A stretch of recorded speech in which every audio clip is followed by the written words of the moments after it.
Muchas gracias, buenos días, gracias por estar con nosotros. Les saluda Romeo Lemus. Hoy, lunes, vamos a conversar con el padre Andrés Oliva, que es el rector de la UCA aquí en nuestro país. Vamos a hablar de dos temas principalmente. Uno de ellos es pues la extradición de los militares hacia España. El Consejo de Ministros de Francia, de España, aprobó ayer reiterar la solicitud de extradición de ese país contra los militares salvadoreños que han sido detenidos, acusados ante la audiencia española del asesinato del crimen cometido contra los sacerdotes jesuitas y dos de sus colaboradoras.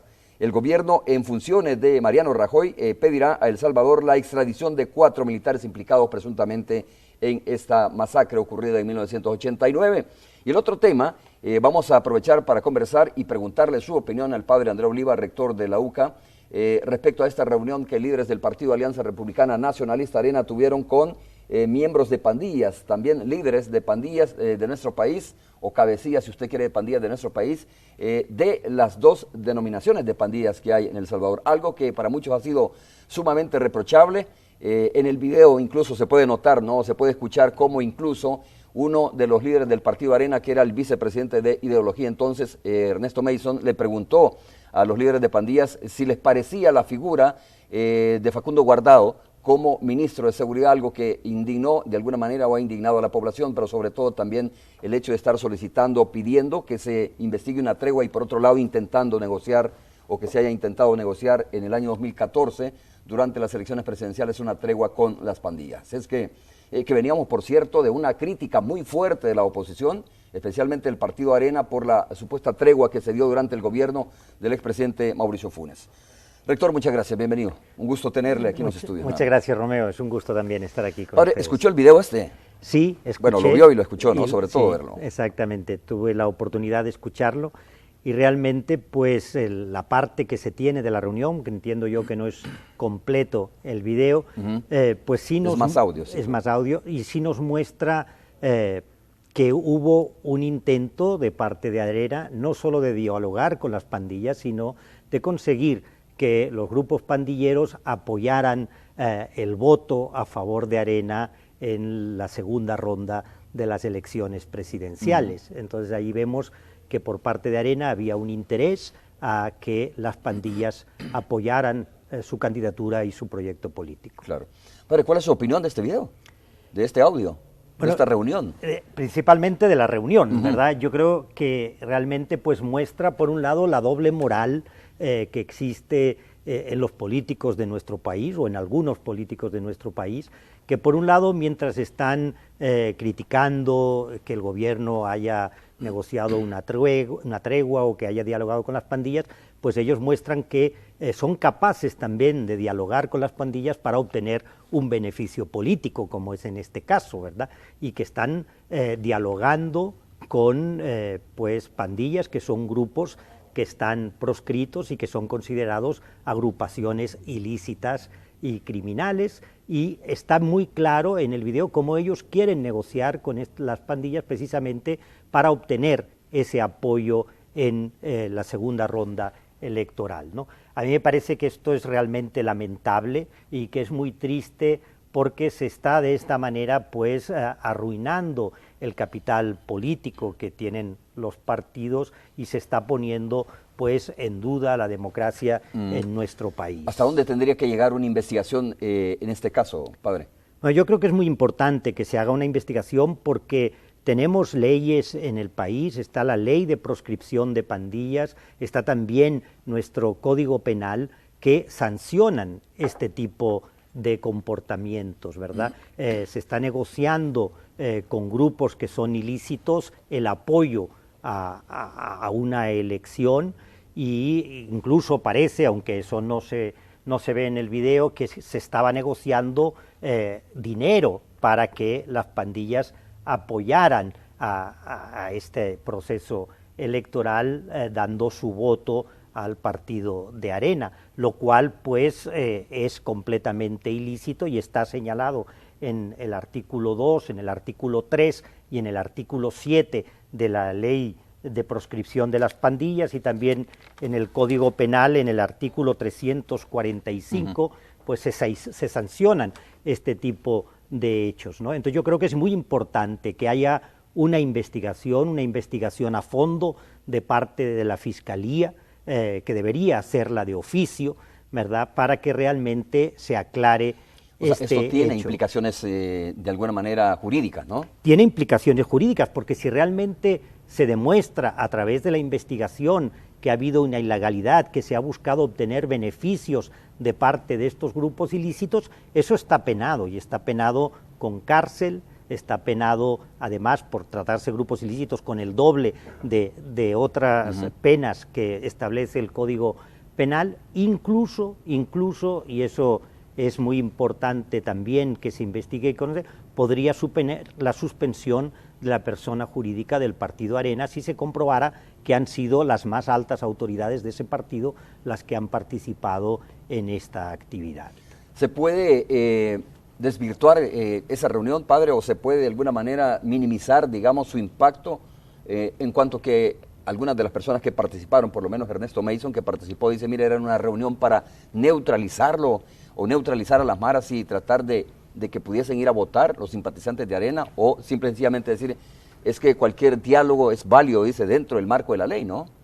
Cualquier diálogo es válido dentro del marco de la ley, y yo creo que una cosa es dialogar, ¿verdad? Y ahí pues yo creo que se establecen algunos aspectos importantes. Hay algunos de los líderes pandilleros que señalan que ellos también están interesados en el bien del país, que también quieren parar la violencia, ¿verdad? Lo cual, pues, si eso es verdad, es importante rescatarlo, porque pues a través de un diálogo puede avanzarse más en esa lucha contra la violencia. Pero yo creo que en el vídeo queda muy claro que no es este el tema en cuestión, sino que el tema en cuestión es que se quiere aprovechar, ¿verdad?, a las pandillas para que beneficien a un determinado candidato o a un determinado partido político. Y eso es lo que está penado por la ley. Más si además se da dinero, ¿verdad?, porque ahí queda claro, en algún momento dice, bueno, pero esto es un gasto para poner en marcha esa estructura,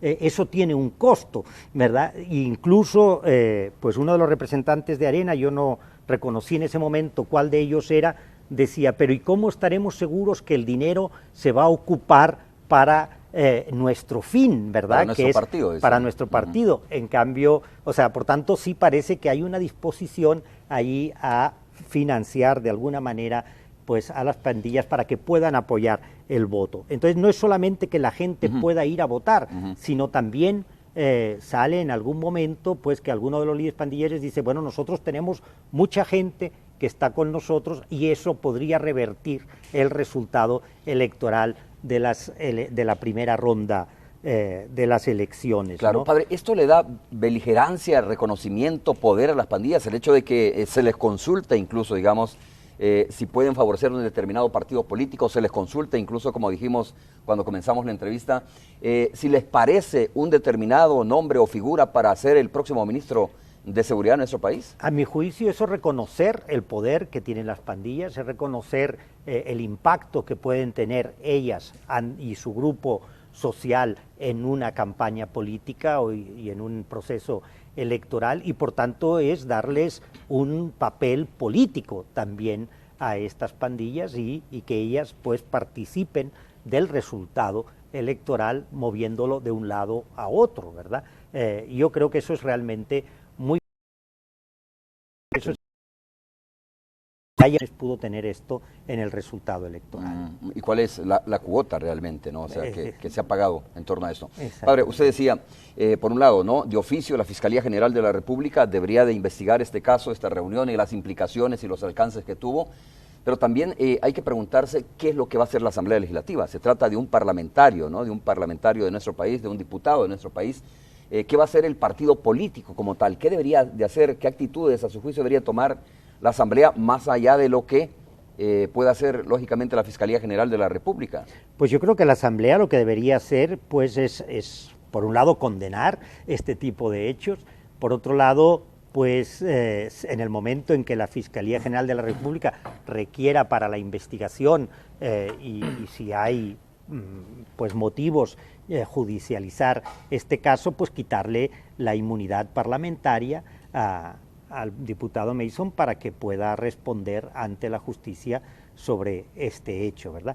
Yo creo que es importante que esto se lleve por la vía del sistema judicial, ¿verdad? A través de la Fiscalía General de la República y después del juez que se le asigne este caso, para evitar lo que estos días también estamos oyendo continuamente, de que este tipo de cosas son pues pasada de cuenta política, que son juicios políticos, lo cual pues realmente no es bueno para el país, y por tanto yo creo que es importante que quien debe actuar en esto es el sistema de justicia, que se supone que es un sistema imparcial, que es un sistema que no tiene vínculos con los partidos políticos y que por tanto actúa en base a la legalidad vigente, al respeto a la legalidad vigente, y lo que estudia es si se violaron o no se violaron las leyes de nuestro Estamos país. hablando de un alcalde, el alcalde de Ilopango, ¿no?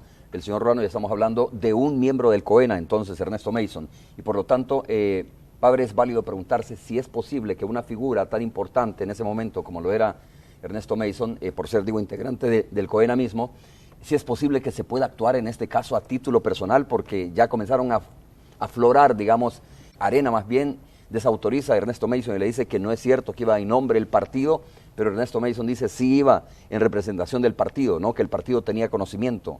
¿Es posible que esta cuestión sea un hecho aislado, donde no haya una vinculación o un mandato del partido como tal? Yo creo que es difícil de creer, ¿verdad? Es difícil de creer que una persona pues que tiene una importancia política como ser vicepresidente del Instituto Político Arena actúe por su propia cuenta, además que está actuando también acompañado de otro funcionario de Arena como es el alcalde de Ilopango, ¿verdad?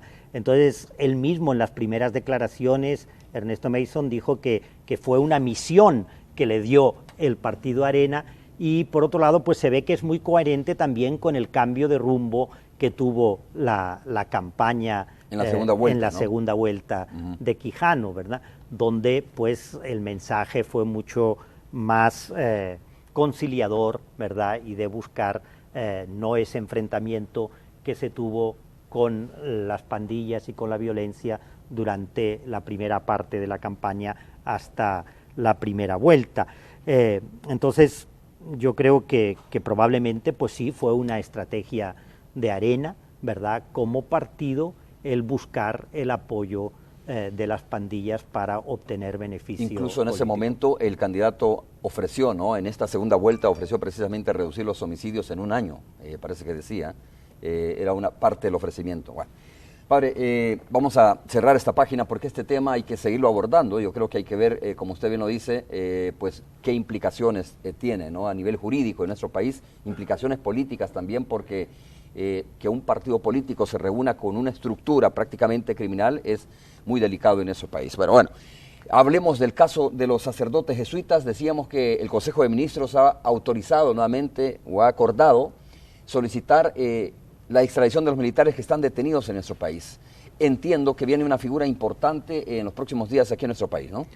Así es, ¿verdad? Por un lado, pues el proceso que inicia con la reiteración de la orden de detención, difusión roja a través de la Interpol, pues es el proceso que está siguiendo, llevando adelante. Hay una detención de 4 de los que son encausados en la Audiencia Nacional española. Estos detenidos son puestos a disposición del juez, entonces es la Corte Suprema de Justicia salvadoreña la que comunica a España que han sido detenidos 4 de ellos, y entonces la Audiencia Nacional solicita al Consejo de Ministros de España la solicitud de extradición de estas 4 personas, ¿verdad? Y así está en el proceso, y ahora aquí en El Salvador deberá seguir la Corte Suprema de Justicia viendo esa solicitud de extradición y pues tomando una decisión al respecto. Es el proceso normal que se sigue en estos casos. Lo que preocupa es que pues otros de los que están encausados en el juicio ante la Audiencia Nacional Española están escondidos en el país y no han sido detenidos. La primera detención se hizo el 5 de febrero y ya estamos a 14 de marzo y no ha habido nuevas detenciones, lo cual yo creo que eso es preocupante porque demuestra una pasividad, ¿verdad?, de parte de las autoridades y de parte de la Policía Nacional Civil, que pues da la sensación que no se ha movido y no ha hecho nada para seguir cumpliendo con esta nota de difusión roja y detener al resto de los encausados que están en el país. Explíquenos qué es esta figura del Consejo de Ministros en España y cuál es la autoridad que tiene, padre, por favor, para saber, digamos, pues, cuál es la fuerza, ¿no? El Consejo de Ministros es el gobierno de España, ¿verdad? Okay. Está presidido por el presidente del gobierno, en este caso Mariano Rajoy. Es un gobierno del Partido Popular porque responde a las elecciones anteriores, no a estas últimas, dado que no se ha podido formar gobierno después de las últimas elecciones. Entonces, el Consejo de Ministros es el gobierno en pleno, ¿verdad?, presidido por su presidente, el que toma las decisiones y es la máxima autoridad ejecutiva en el país, y es el que tiene que tomar este tipo de decisiones. Yo creo que eso es muy importante rescatarlo porque lo que está haciendo el Consejo de Ministros es continuar con los procesos que están establecidos de acuerdo pues a los tratados, en este caso de extradición, que existe entre España y en El Salvador, y lo que hacen ellos es avalar lo que el juez de la Audiencia Nacional, en este caso el juez Eloy Velasco del Juzgado de Instrucción número 6, pues solicita a través del Ejecutivo, ¿verdad? Y eso yo creo que es importante, y también lo que tú decías, esta figura del gobierno que va a visitar El Salvador el próximo jueves de esta semana, que es precisamente el ministro de Relaciones Exteriores, el canciller de España. El canciller de España, el que viene a visitar El Salvador, y yo estoy seguro que su visita se debe precisamente, entre otros, a este tema, ¿verdad?, y a la preocupación que tiene el gobierno español por la manera en que están actuando las autoridades salvadoreñas respecto a este caso. El canciller vendrá a visitar la universidad, vamos a tener una reunión en la universidad porque quiere pues también hacer una ofrenda floral ante los jesuitas de la UCA. ¿Será esta misma semana esa? Será este mismo día jueves, en horas de la tarde, sí. Padre, ¿qué implicaciones tiene el hecho de que estas 4 personas detenidas por el asesinato, acusados del asesinato de los sacerdotes jesuitas, sean extraditados a España? Digo, ¿qué implicación tiene o qué efecto tiene para continuar depurando este caso y dar realmente con los culpables? ¿No? La extradición es muy importante, y es muy importante porque en España no se puede hacer un juicio en ausencia de los imputados en el mismo, y por eso pues ese juicio se ha dilatado tanto tiempo, porque hasta ahora, recordemos que ya en el 2011 hubo una solicitud de extradición y que no prosperó, y por tanto ahí está detenido. En cambio, si se da la extradición de algunos de los encausados, pues puede llevarse a la vista pública del juicio, puede pasar del juzgado de instrucción al juzgado de sentencia, donde una corte, ¿verdad?, realmente realiza el juicio y podrá deducir las responsabilidades de las personas encausadas. Solo podrán ser juzgados aquellos que estén presentes en el juicio, ¿verdad?, aunque por las declaraciones que puedan dar pueda acabarse de definir la responsabilidad de los otros encausados, pero solamente pueden ser juzgados aquellos que están presentes en el juicio. Aquel que no sea extraditado no podrá ser juzgado en ausencia. Aquel que no sea extraditado no podrá ser juzgado. La captura, como por eso es muy importante la captura, y es muy importante la captura porque hasta ahora los que han sido capturados son personas que fueron acusadas de materializar ese crimen de lesa humanidad. Fueron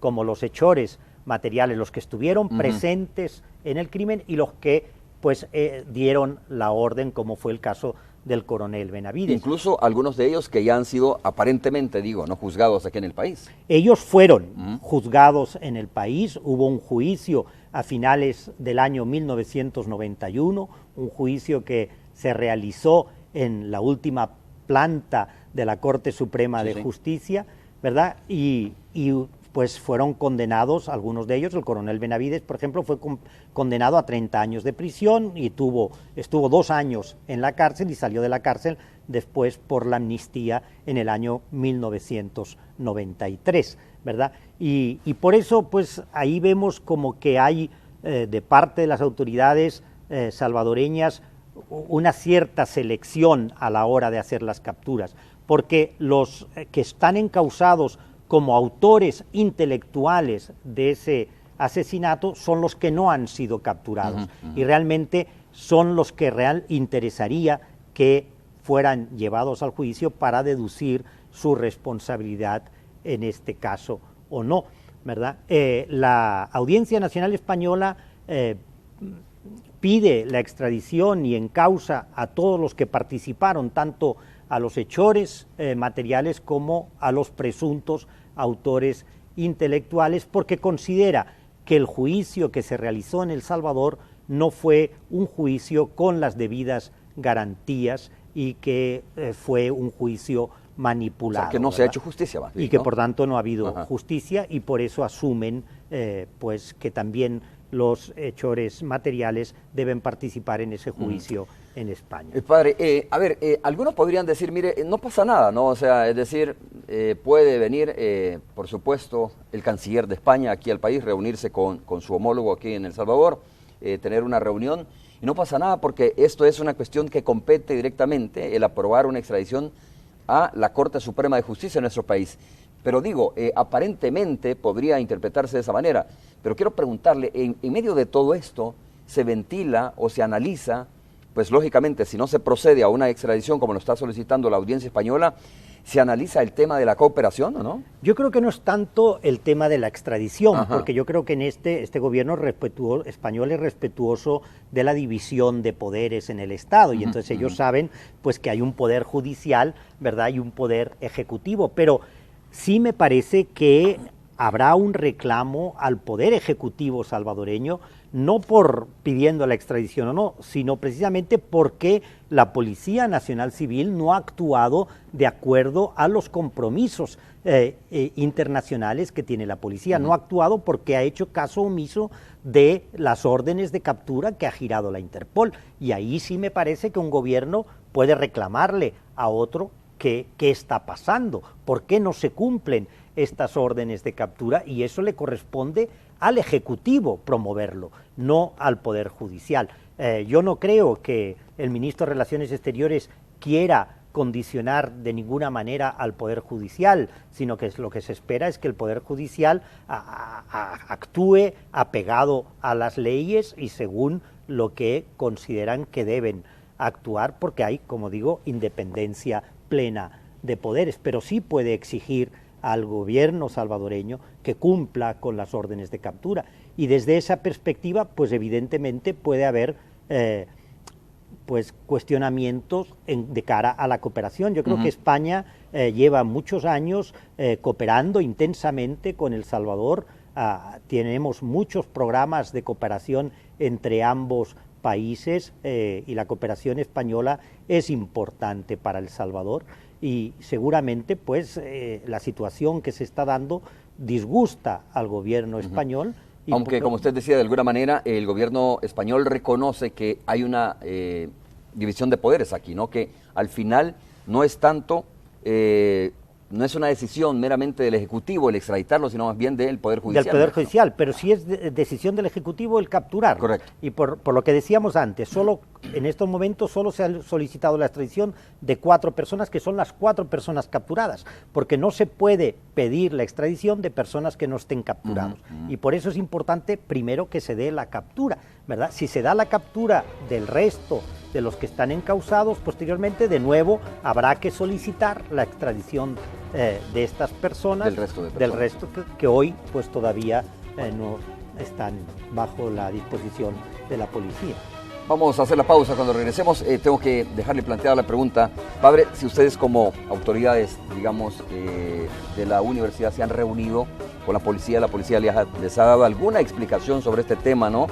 Sobre esta aparente pasividad, digamos, para la captura del resto de implicados en el caso del asesinato de los sacerdotes jesuitas y 2 de sus colaboradores. Volvemos a ver.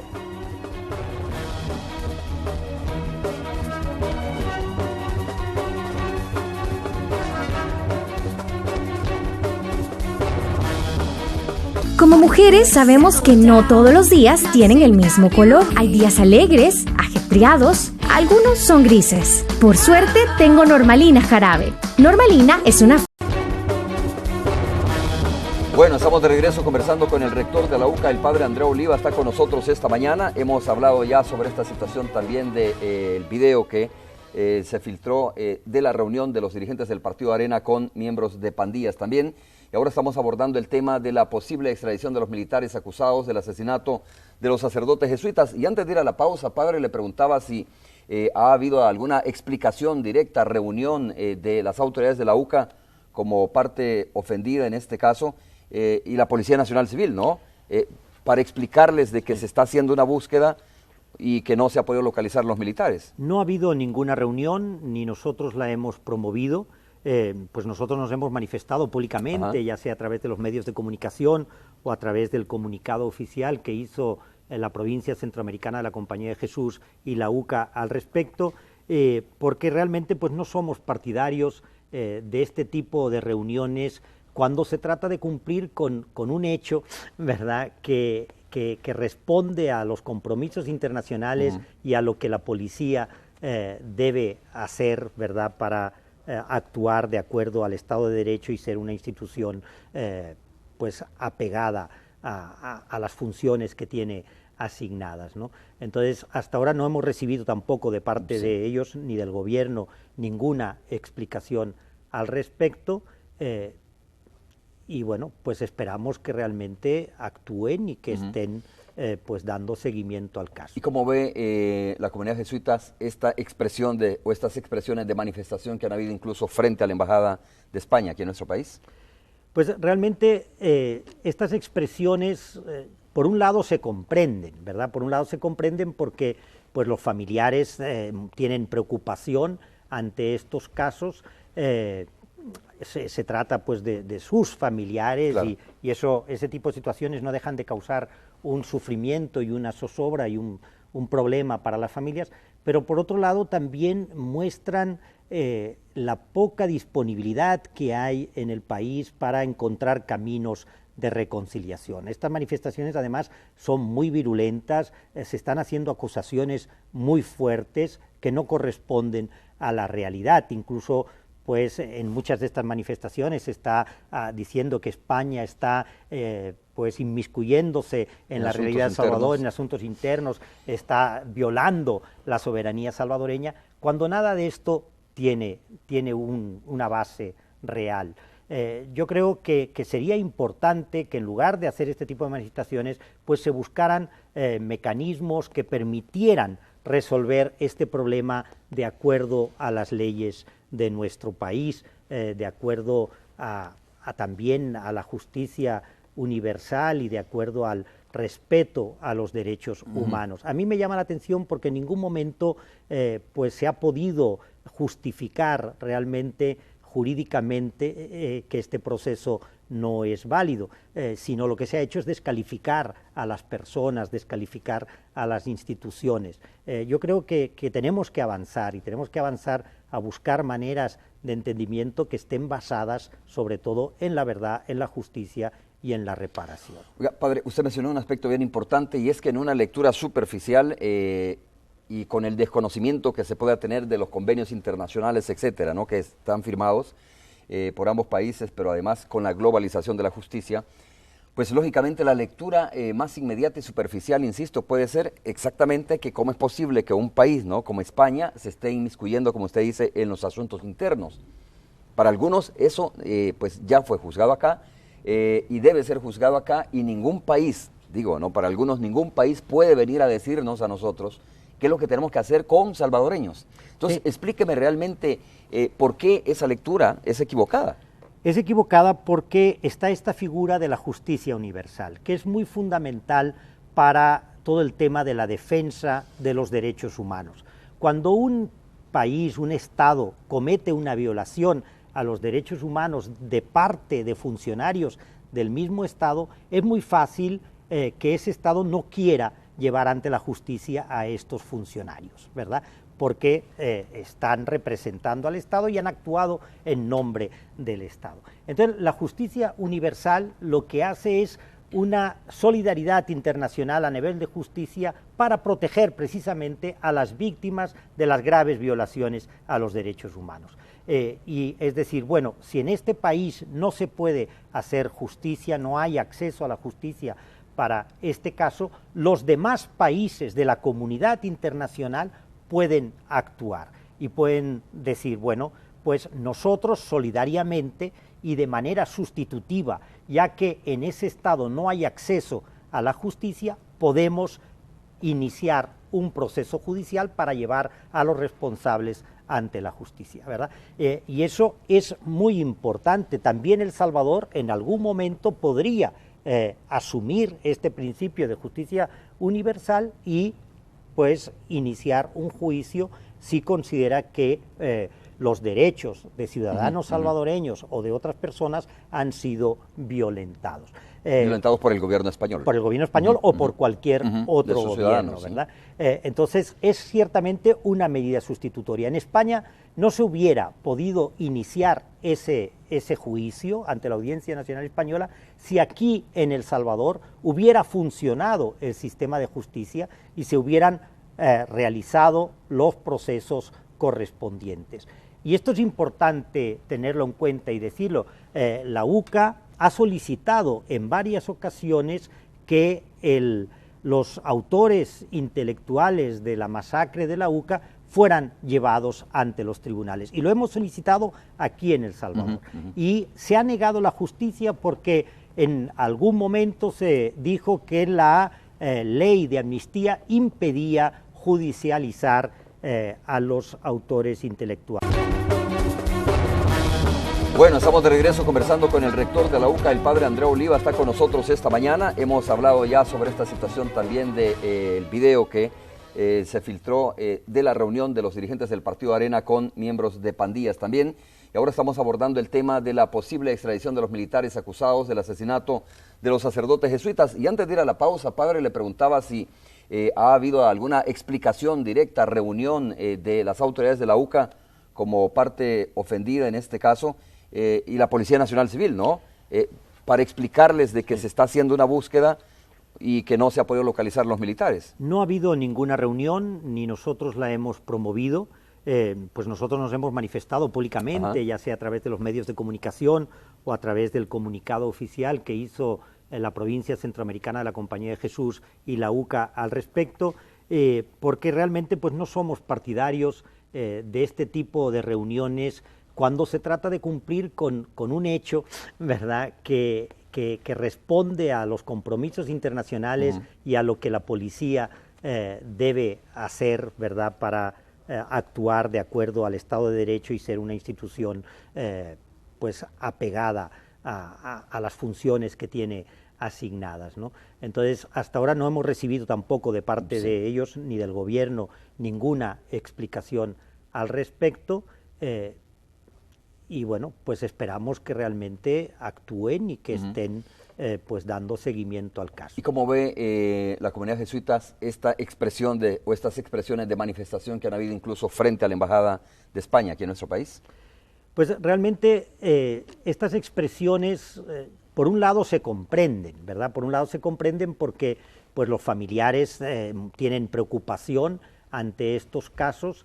Se trata pues de sus familiares, claro, y ese tipo de situaciones no dejan de causar un sufrimiento y una zozobra y un problema para las familias, pero por otro lado también muestran la poca disponibilidad que hay en el país para encontrar caminos de reconciliación. Estas manifestaciones además son muy virulentas, se están haciendo acusaciones muy fuertes que no corresponden a la realidad, incluso pues en muchas de estas manifestaciones se está diciendo que España está pues inmiscuyéndose en la realidad de Salvador, en asuntos internos, está violando la soberanía salvadoreña, cuando nada de esto tiene una base real.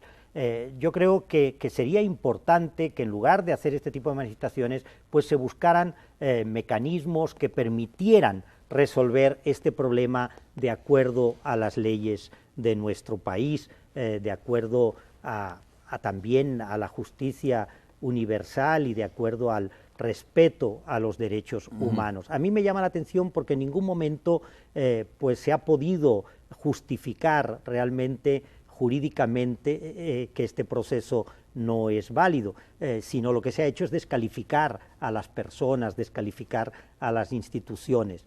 Yo creo que tenemos que avanzar y tenemos que avanzar a buscar maneras de entendimiento que estén basadas sobre todo en la verdad, en la justicia y en la reparación. Oiga, padre, usted mencionó un aspecto bien importante y es que en una lectura superficial y con el desconocimiento que se pueda tener de los convenios internacionales, etcétera, ¿no?, que están firmados por ambos países, pero además con la globalización de la justicia, pues lógicamente la lectura más inmediata y superficial, insisto, puede ser exactamente que cómo es posible que un país, ¿no?, como España se esté inmiscuyendo, como usted dice, en los asuntos internos.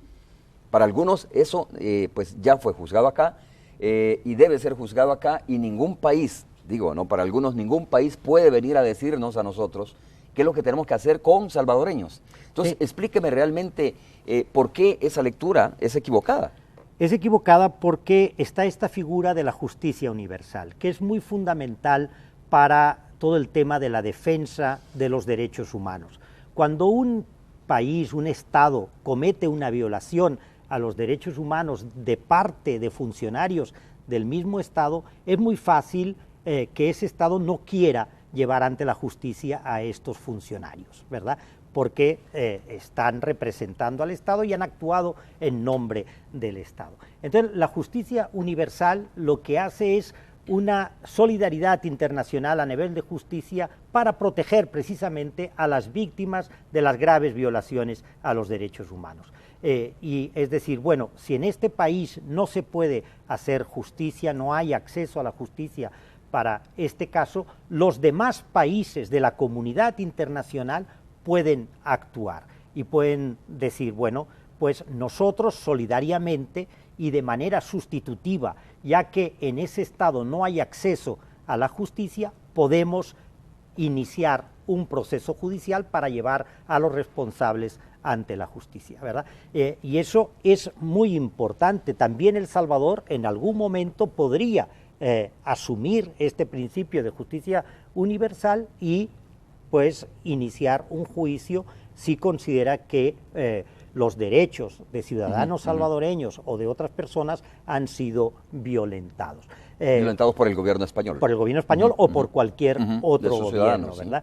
Entonces es ciertamente una medida sustitutoria. En España no se hubiera podido iniciar ese juicio ante la Audiencia Nacional Española si aquí en El Salvador hubiera funcionado el sistema de justicia y se hubieran realizado los procesos correspondientes. Y esto es importante tenerlo en cuenta y decirlo. La UCA ha solicitado en varias ocasiones que los autores intelectuales de la masacre de la UCA fueran llevados ante los tribunales. Y lo hemos solicitado aquí en El Salvador.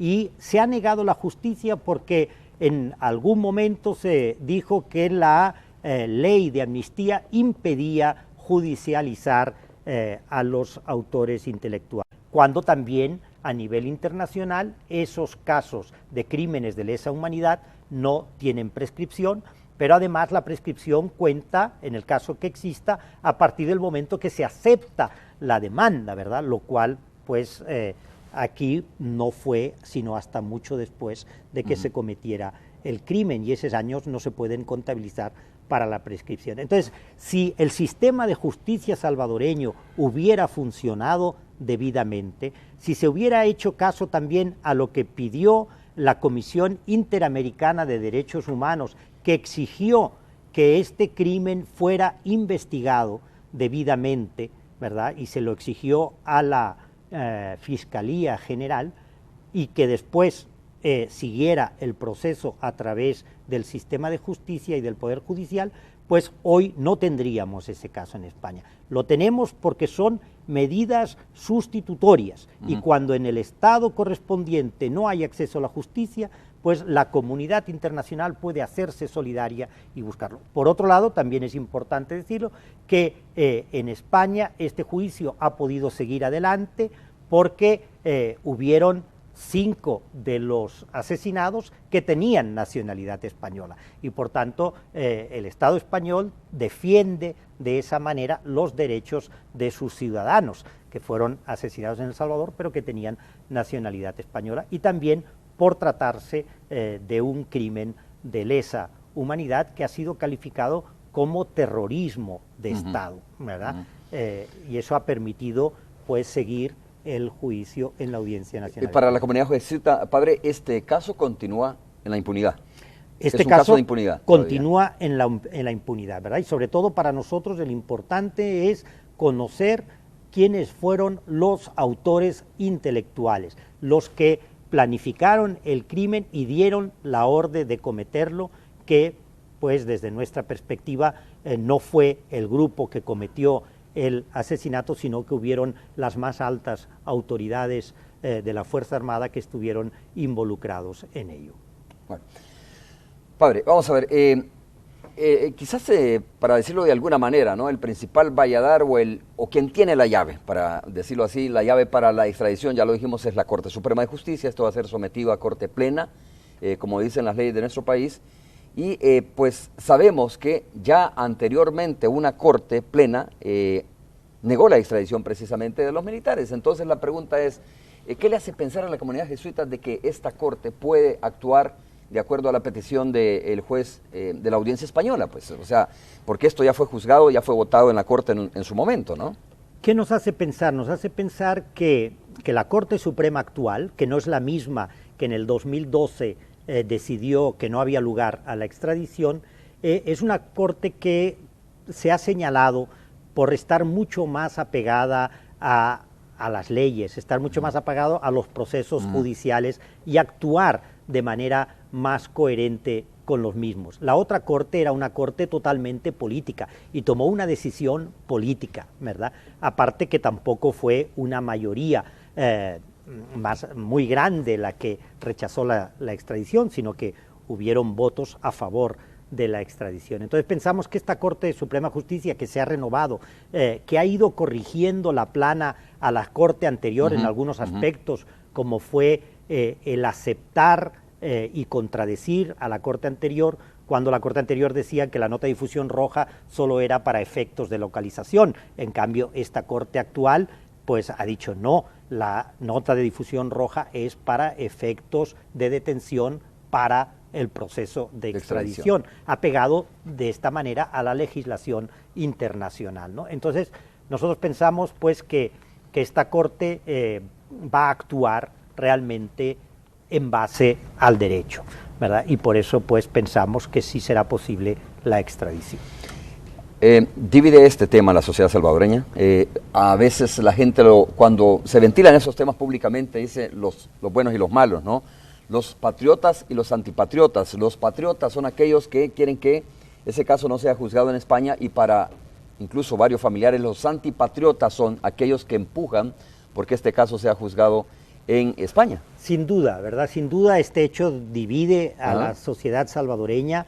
Hay distintos puntos de vista y esto es realmente triste porque estamos, creo yo, con una venda en los ojos, una venda que no nos permite ver que el querer ocultar lo que pasó, el no querer pues llevar ante la justicia a los responsables de estos crímenes tan atroces que tuvieron lugar en nuestro país en los años 80, realmente no van a ayudar, no van a hacer un bien para el país. Y es todo lo contrario, ¿verdad? El conocer la verdad, el que se haga justicia, son fundamentos muy importantes en un sistema democrático, y lo que nos ayudarían precisamente es a superar el pasado, pero fundamentándonos en la base de la justicia, en la base de la verdad, en reconocer, ¿verdad?, que se cometieron esos crímenes tan atroces y aprender de esa experiencia para que no vuelva a suceder en el futuro. Yo creo que ese es el interés principal, ¿verdad?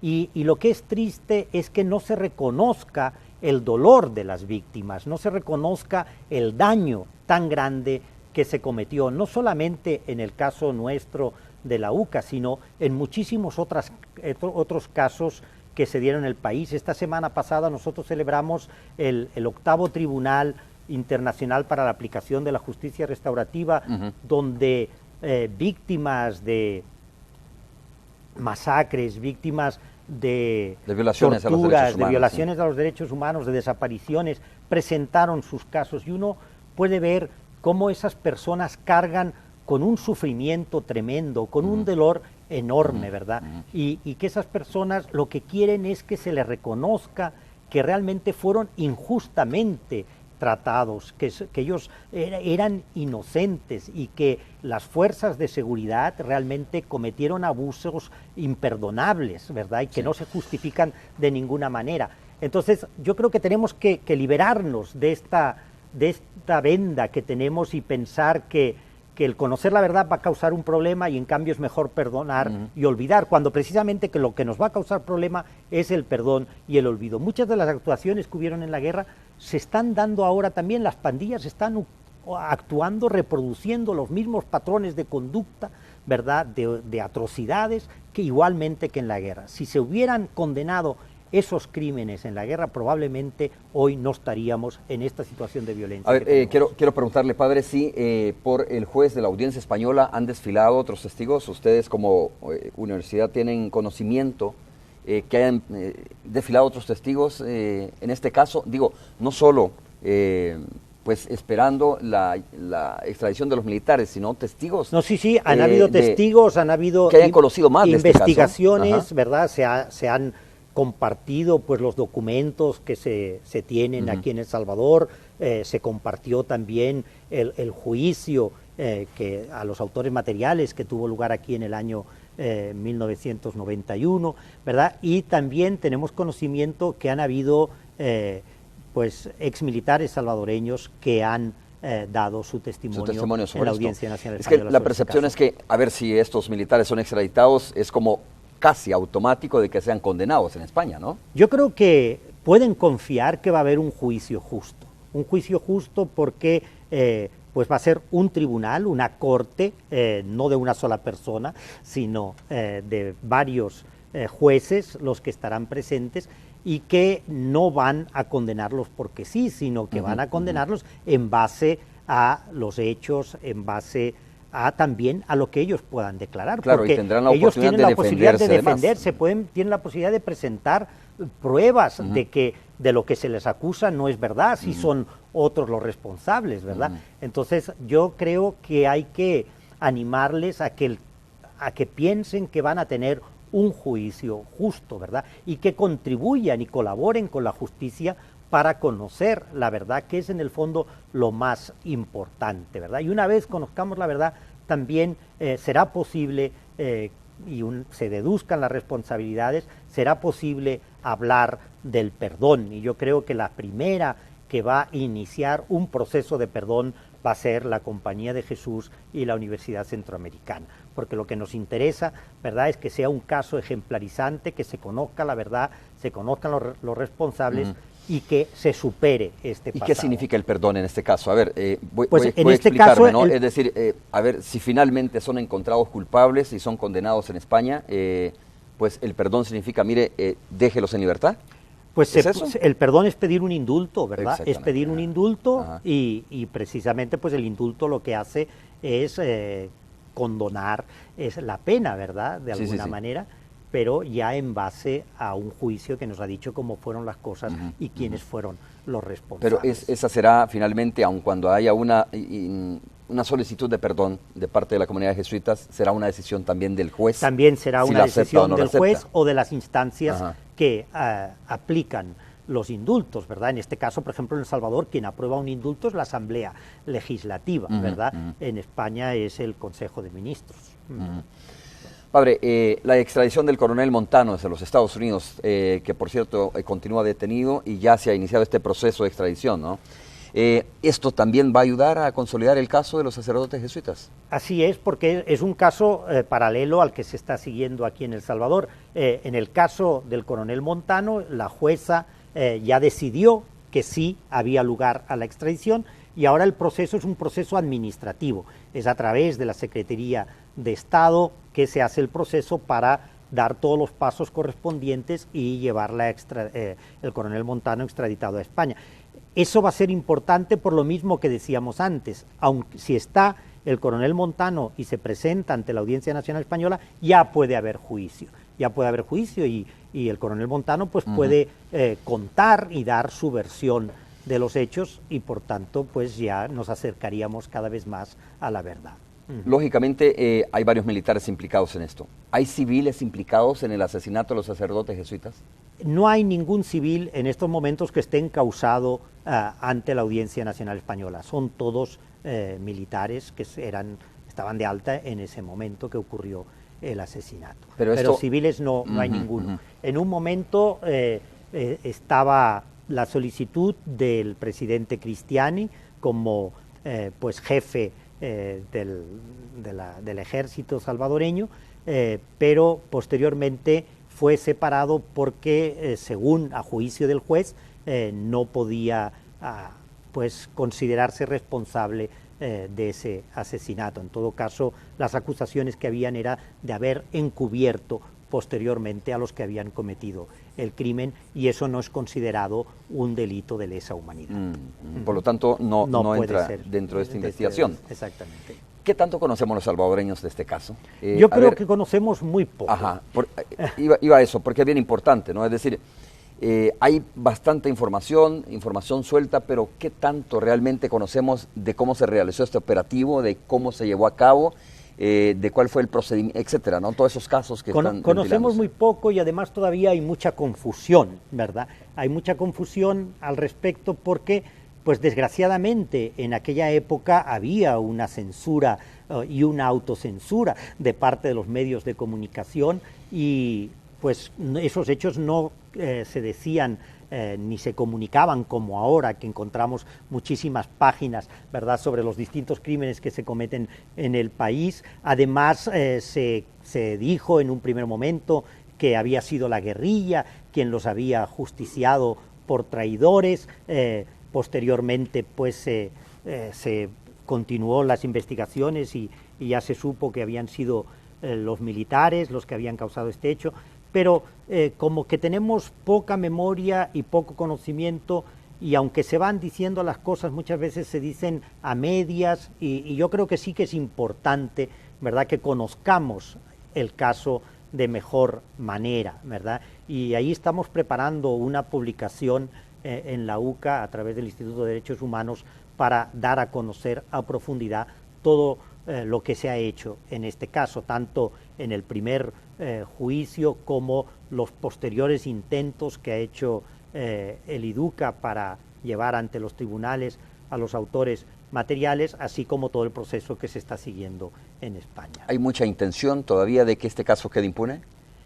Yo creo que sí, que hay intención, ¿verdad? Y hemos visto incluso a excompañeros de la Fuerza Armada diciendo, ¿verdad?, que este caso no debe ser llevado ante los tribunales, que ya hay una ley de amnistía y entonces pues aquí está el problema, ¿verdad? Bueno, hemos visto hasta desmovilizados pronunciándose en contra de un proceso de extradición, ¿no? Así es, ¿verdad? Y con marchas incluso pues haciendo improperios contra el gobierno español y contra el embajador de España o contra el procurador de derechos humanos de nuestro país. Entonces sí realmente parece pues que hay una parte de la sociedad que quieren que este caso quede impune, como han quedado impunes muchos otros casos, y por eso es importante que encontremos un camino que permita derogar la ley de amnistía de 1993 y generar un proceso de acercamiento a la verdad, a la justicia y a la reconciliación.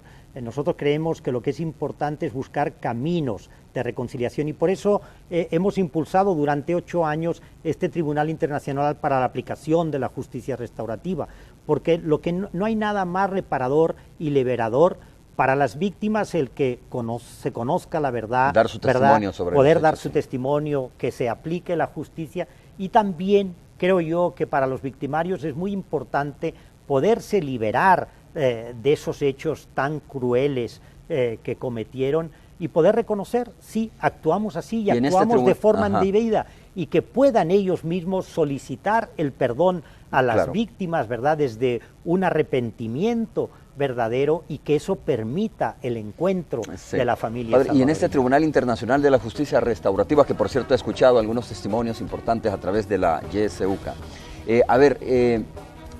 ¿se ha escuchado solo a víctimas o también a victimarios en ese caso? Nosotros hubiéramos querido poder escuchar a victimarios, pero hasta ahora no hemos logrado que ningún victimario acepte venir ante el tribunal, ¿verdad? Hemos escuchado a las víctimas y realmente pues es impactante su testimonio. Ahí uno puede observar, como te decía antes, el dolor que cargan las víctimas por muchos años, ¿verdad? El poder conocer la historia real de los hechos, no la historia oficial.